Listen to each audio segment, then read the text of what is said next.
जय हिंद दोस्तों, कैसे हैं आप लोग। तो आज हम बात करने वाले हैं साल 2024 में आई एक साइकोलॉजिकल हॉरर मूवी के बारे में जिसका नाम है होल्ड योर ब्रेथ। दोस्तों, एक इंसान की मानसिक स्थिति कितनी ज़्यादा ज़रूरी होती है ये फिल्म में बताया गया है, क्योंकि अगर एक इंसान की मानसिक स्थिति ख़राब हो जाती है तो वो चीज़ें हेलुसिनेट करने लगता है, जिसकी वजह से कई बार सिचुएशन बहुत ज़्यादा बिगड़ जाती है। इस फिल्म की कहानी मार्गरेट नाम की एक औरत के इर्द गिर्द घूमती है, जहाँ पे हमें 1930s का समय दिखाया गया है। और मार्गरेट अपनी बेटी रोज़ और ऑली के साथ रहा करती थी। उसकी बड़ी बेटी रोज़ टीनेजर थी और ऑली अभी छोटी थी, जो कि डेफ एंड म्यूट थी, क्योंकि बहुत पहले उसे एक तरह की बीमारी हो गई थी जिसकी वजह से उसने सुनने और बोलने की शक्ति खो दी थी।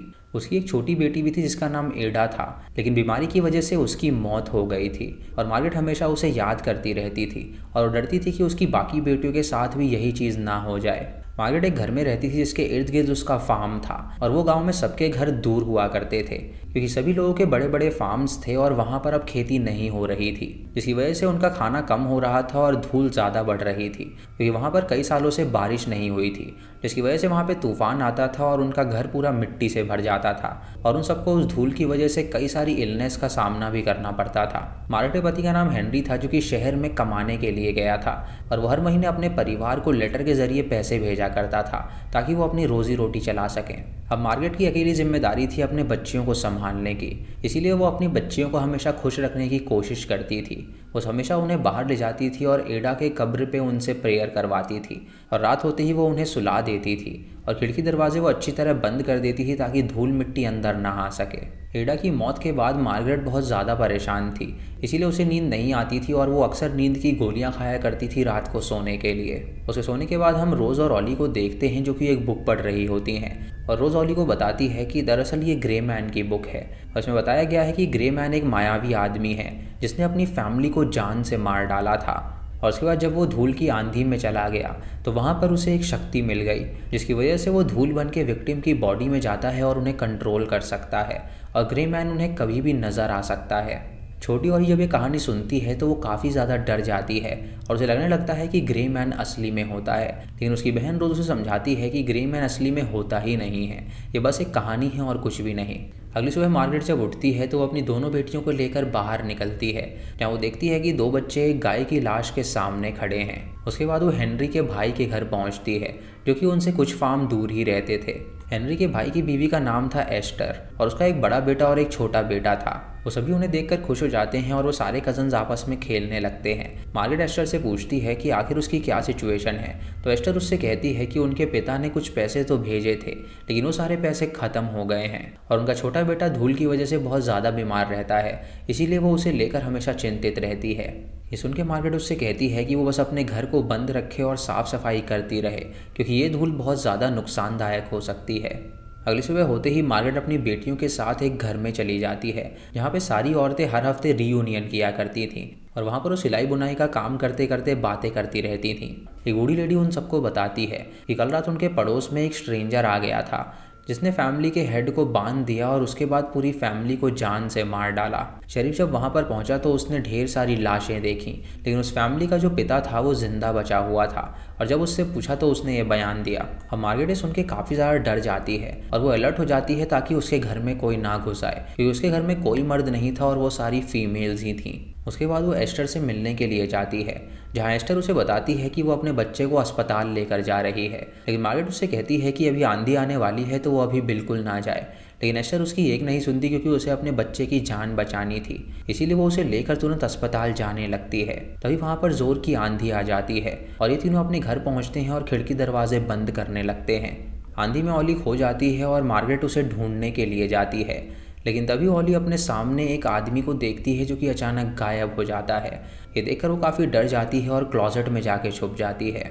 जब मार्गरेट क्लोजेट खोलती है तो वो उससे पूछती है कि आखिर वो यहाँ पर क्या कर रही है, तो वो उसे साइन लैंग्वेज में बताती है कि बाहर उसने ग्रे मैन को देखा। ये सुन के मार्गरेट हैरान हो जाती है और वो गन लेकर बाहर जाती है, लेकिन उसे वहाँ पर कोई भी आदमी नज़र नहीं आता। वो समझ जाती है कि शायद उसकी बेटी हेलुसिनेट कर रही होगी वो कहानी पढ़ के, इसीलिए वो उन दोनों से वो बुक को ले लेती है और उनसे कहती है कि वो आइंदा इसके बारे में बिल्कुल ना सोचें। तभी उन्हें सीलिंग के ऊपर से कुछ आवाज़ आती है, मानो कि ऊपर कोई चल रहा हो, लेकिन वो इस बात को इग्नोर कर देती हैं और सोने के लिए चली जाती हैं।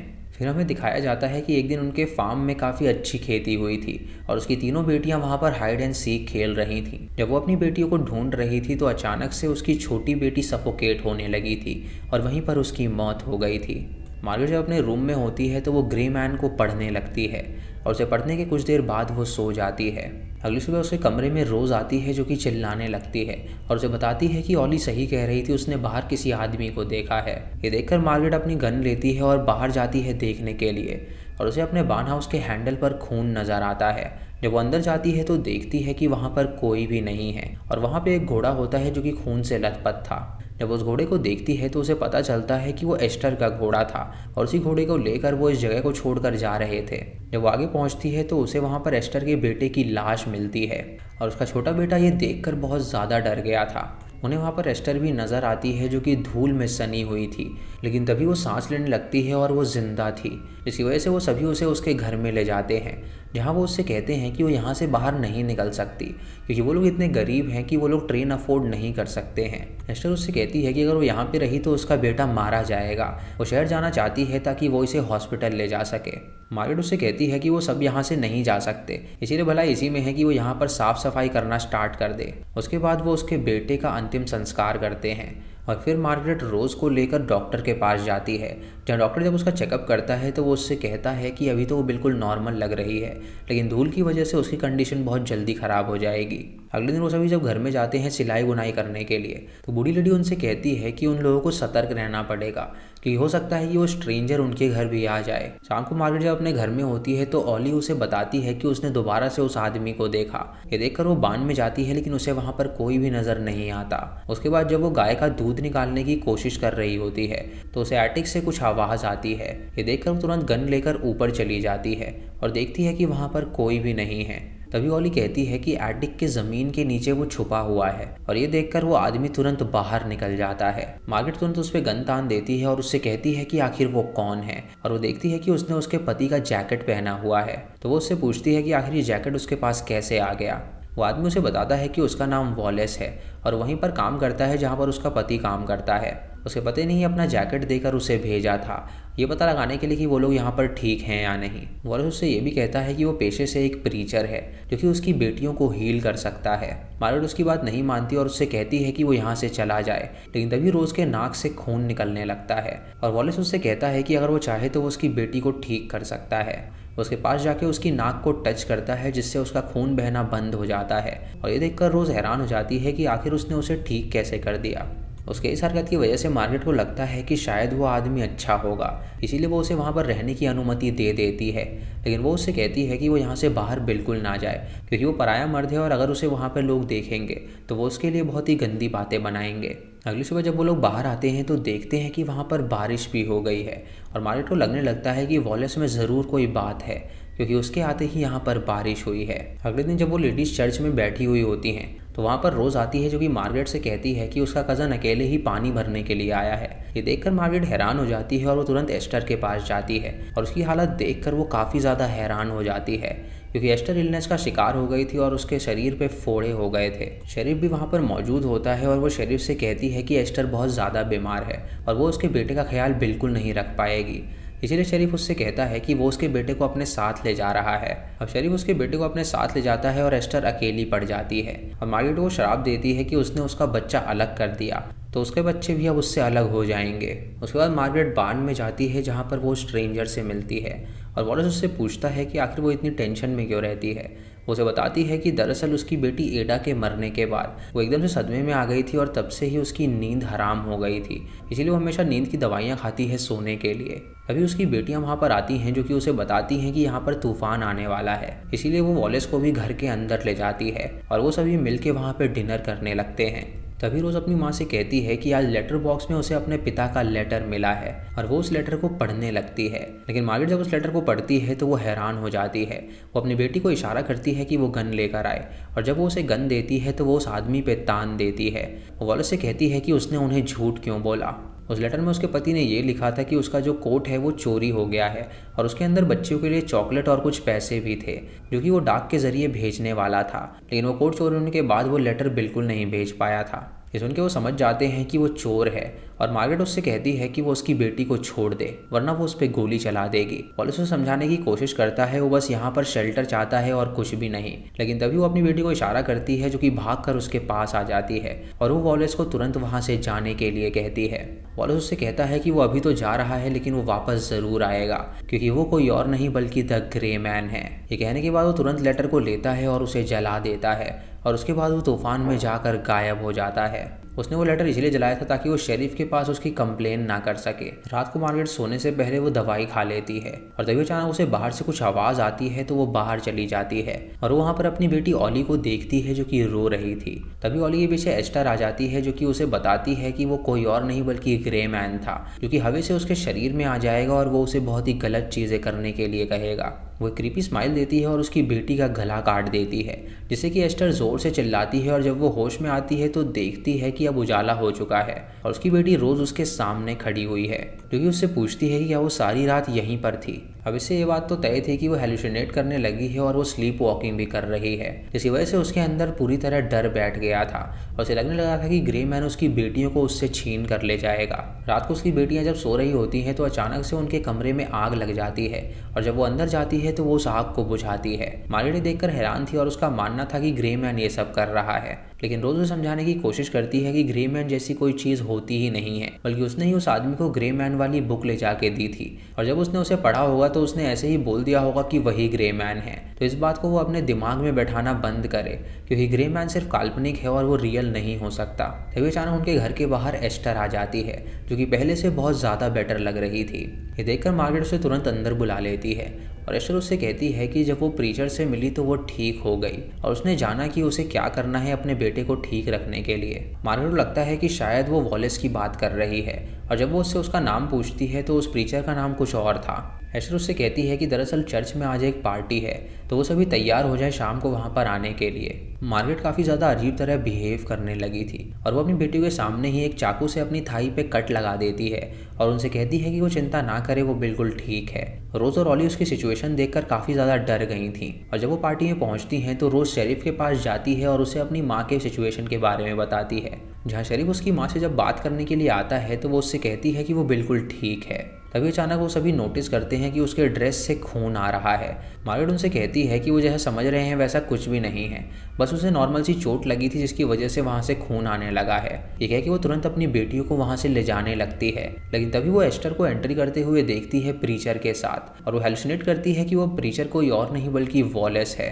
तभी वो होश में आती है और देखती है कि वो कोई और प्रीचर है और समझ नहीं पाती कि उसे वहाँ पर क्या करना है, इसीलिए वो अपनी बेटियों को लेकर तुरंत घर में चली जाती है।